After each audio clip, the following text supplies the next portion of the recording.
Iran 2022. Resistance units take major strides.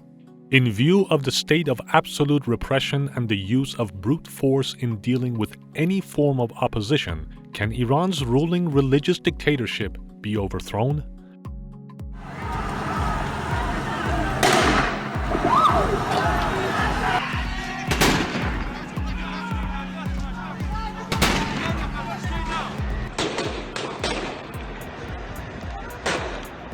The regime celebrated the anniversary of Iran's 1979 anti-monarchical revolution in February at a time when, following 43 years of ruling with an iron fist, the mullahs are facing crises from all directions, most notably at home.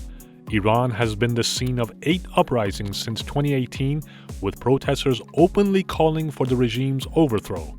In 2021 alone, there were 3 major uprisings.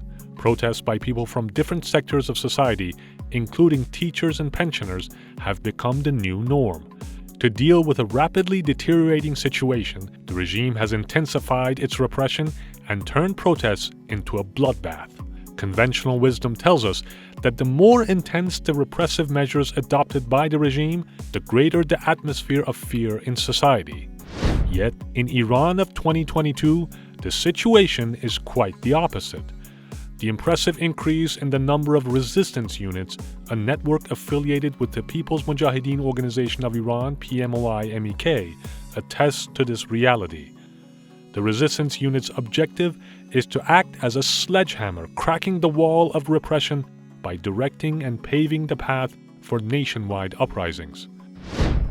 A glance at the first 2 months of 2022 shows the growth and impact of resistance units across Iran, turning the tide against the regime. On January 5, 2022, the regime unveiled a 6-meter-tall statue of Qasem Soleimani, the eliminated commander of the IRGC's terrorist Quds force, in the main square of Shahr-e-Kurd, a city in central Iran. The statue was set ablaze the same night by resistance units members. On January 27, supporters of the Mujahedin-e and resistance units members disrupted the broadcast in 25 state television and radio networks by airing images of Iranian resistance leader Masoud Rajavi and NCRI President-elect Maryam Rajavi on several national television channels. They were also able to destroy more than 600 radio and television servers, sending shockwaves throughout Iran. In a frenzied reaction, the regime's officials vowed revenge. After a few weeks, the regime has failed to fully recover its systems. On February 9th, resistance units members seized control of loudspeakers in Mashhad's largest bazaar, airing the chants of "Death to Khamenei" and "Viva Rajavi."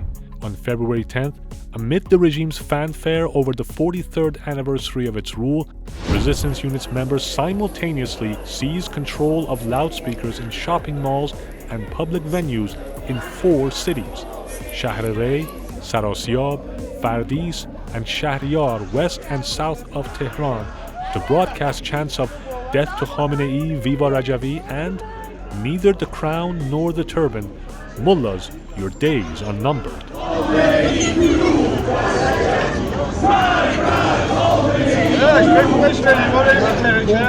On February 15th, in a coordinated campaign, resistance units members set fire to government-installed banners containing images of Ali Khamenei, Khomeini, and Qasem Soleimani in various cities.